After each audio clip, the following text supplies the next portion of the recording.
नमस्कार, मैं स्नेहा गुप्ता, कशिश न्यूज का फेसबुक पेज देख रहे हैं आप। देखिए, अभी हमारी मौजूदगी गर्दनी बाग में है।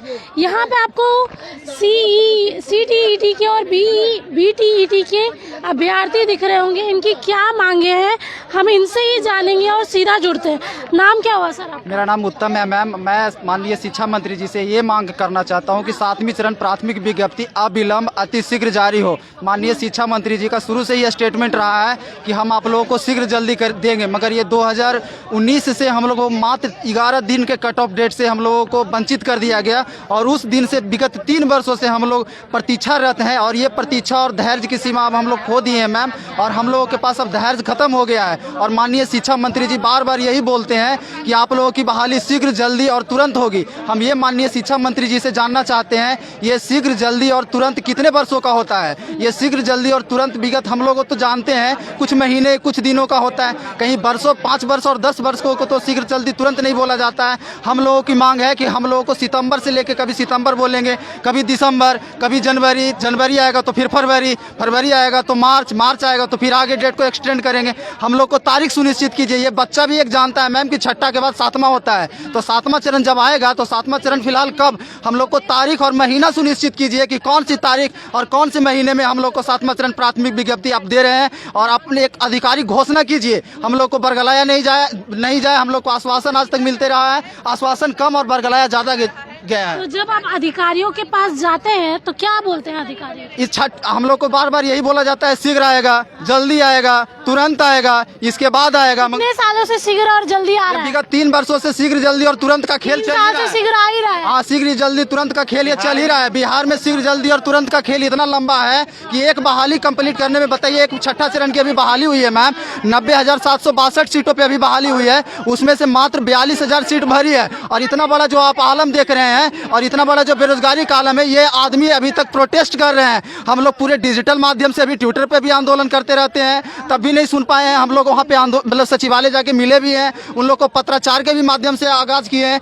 तब भी उनके कान पे जू नहीं रेंग रही है। तो हम लोग मजबूरन पूरे 90,000 शिक्षक अभ्यर्थी माननीय शिक्षा मंत्री जी के ऑफिस पे जाके, घर पे जाके आत्मदाह करने पर मजबूर हो जाएंगे। हम लोग की बात को वो संज्ञान में लें। हम लोग बहुत जल्द सुनते इतना परेशान हो गए हैं।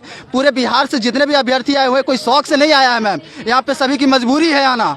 यह मजबूरी आकर के यहाँ पर आंदोलन के लिए, अपने पेट के लिए और अपने भविष्य के लिए ये शीघ्र जल्दी और तुरंत का खेल उनका चल ही रहा है और न जाने कितने सालों तक चलता रहेगा, हमें खुद भी पता नहीं है। कहाँ से आए सर आप? मेरा नाम दीपांकर गौरव हुआ, मैं जहानाबाद से आया हूँ। मैम, केंद्रीय मानव संसाधन विकास मंत्रालय जो अब शिक्षा मंत्रालय हो गया है, उसकी एक रिपोर्ट है कि बिहार में छात्र शिक्षक का अनुपात सबसे गहरा है। मतलब बिहार में एक शिक्षक 70 छात्र के जिम्मे हैं। इसको लेकर के बिहार के अभ्यर्थी की, चूँकि वे लोग क्वालिफाइड हैं, सीटेट उत्तीर्ण हैं, बीटेट उत्तीर्ण है, 2011 से ही बीटेट कर करके आज तक घर बैठे हुए हैं कि उनकी नियुक्ति बिहार के प्रारंभिक विद्यालयों में हो जाए। एक आंकड़े के मुताबिक 1.5 लाख पद, अभी तक 1.5 लाख पद खाली पड़े हैं। अभ्यर्थियों की संख्या भी कुल इतनी ही है, लेकिन पता नहीं सरकार क्यों हम लोगों की बहाली बिहार के प्रारंभिक विद्यालयों में नहीं कराना चाहती है। एक और बिहार सरकार दावा करती है कि हम बहुत बढ़िया क्वालिटी एजुकेशन दे रहे हैं और दूसरी ओर बिना टीचर्स के स्कूल को चला रहा है। तो हम लोग की मांगे हैं कि चूँकि हम लोग क्वालिफाइड हैं, सीटेट उत्तीर्ण है, तो हम लोग को भी बहाली जल्द से जल्द बिहार के प्रारंभिक स्कूलों में की जाए। तो सर देखिए, उम्र भी निकलता जा रहा है, इसके साथ कितनी परेशानी हो रही है? बहुत परेशानी हो रही है मैम। हम लोग जब शिक्षा विभाग में जाते हैं मिलने अधिकारी से, तो उन लोग बोलता है कि जैसे ही खत्म होगा इन्फॉर्म कर दिया जाएगा। अब तो नियुक्ति पत्र मिल गया तो इन्फॉर्म क्या कीजिएगा? आप जल्दी मार्च में विज्ञप्ति जारी कीजिए, नोटिफिकेशन जारी कीजिए।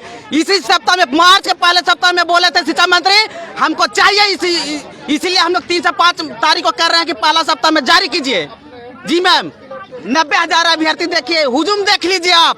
अभी आधा नहीं आए हैं, आधा आए हैं। अगर यहाँ से हुंकार भर दिए तो पूरा 90,000 आ जाएंगे और शिक्षा मंत्री का आवाज पर आत्मदाह करने के लिए मजबूर हो जाएंगे। मैं देख सकते हैं यहाँ पे पीछे में, अपने यहाँ का नजारा देखिए, कितने अभ्यर्थी यहाँ पे अभी भी हैं, सिर्फ अपने भविष्य को लेके। सर क्या बोल रहे हैं? माननीय शिक्षा मंत्री जी अपनी बातों को, अपने किए गए वादों को निभाने के लिए जाने जाते हैं। वो विधानसभा अध्यक्ष भी रह चुके हैं। उदाहरण स्वरूप जब स्टे लगा था कोर्ट का 6वीं चरण की शिक्षक बहाली पर, जैसे कोर्ट का आदेश आया तो उन्होंने उसको रनिंग कर दिया, चालू कर दिया।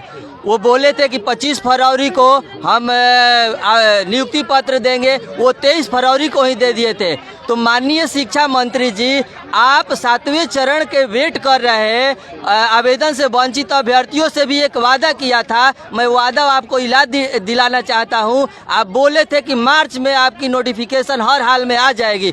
तो महोदय, आपसे हाथ जोड़कर गुजारिश है कि हमसे किए गए वादों को निभाते हुए, जो कि आप अपने वादों को निभाने के लिए जाने जाते हैं, तो अपने वादे के अनुसार हमारा नोटिफिकेशन मार्च में देने का कृपा करें। हम बहुत दुखी हैं, हम लोग सड़कों पर हैं, हमारा बाल बच्चा भी सड़कों पर है। क्या करें, इस कोरोना काल मजबूर है। हम लोग घर अपना जमीन बेचकर, खेत बेचकर, जानवर बेचकर DLED BEd किए हैं और परिश्रम से सीटेट पास किए हैं महोदय। इसलिए आप अपना वादा निभाइए और 7वीं चरण शिक्षक बहाली का नोटिफिकेशन मार्च में देने का कृपा कीजिए। आप यहाँ देख सकते हैं, यहाँ पे महिलाएं भी काफ़ी हैं, हम इनसे भी जुड़ेंगे और जानना चाहेंगे कि घर परिवार छोड़ के आई है मैम, कितना दिक्कत होता है? जी, बहुत ज़्यादा एजुकेशन हासिल कर लिए हैं ना, इसलिए रोड पे नीतीश चाचा के राज में ये रोड पे बैठ करके दिखाना पड़ रहा है कि क्वालिफाइड हैं।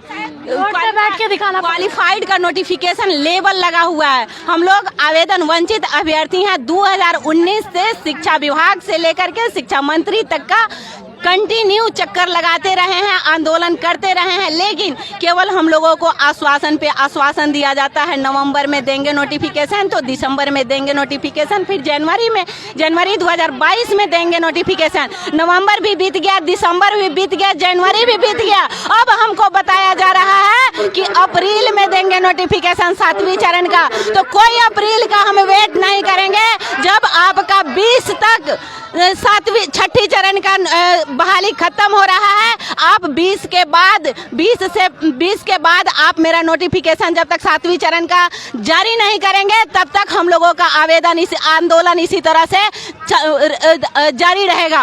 और करो या मरो का नारा लगाएंगे, यहीं पे मर जाएंगे, क्योंकि हम लोगों के पास प्राण के सिवा और कुछ नहीं है देने के लिए। उम्र तो बीत ही गया, क्वालिफिकेशन में टोटल प्रॉपर्टी बिक ही गया, कटोरा लेकर के भीख मांग रहे हैं। आज कोरोना काल में किस तरह से हम अभ्यर्थी अपने समय को काटे हैं, इस पे नीतीश चाचा का तो थोड़ा सा ध्यान भी नहीं है और कान में जू नहीं रेंगता है। इसलिए उनसे मांग है कि अति शीघ्र मेरा नोटिफिकेशन जारी करे। तो आपने यहाँ देखा, यहाँ पे इतने अभ्यर्थी सिर्फ 7वें चरण शिक्षक बहाली को लेके धरने पे उतरे हैं। इनकी मांग एक ही है कि इनको जल्दी से जल्दी नौकरी दी जाए, क्योंकि इनकी उम्र निकलती जा रही है। शिक्षा के लिए ये लोग ने अपना घर परिवार छोड़ के यहाँ आ गए हैं सिर्फ ज्वाइनिंग लेने के लिए। आप अपनी राय हमें कमेंट बॉक्स में दें। मैं स्नेहा गुप्ता से लेती हूँ। धन्यवाद।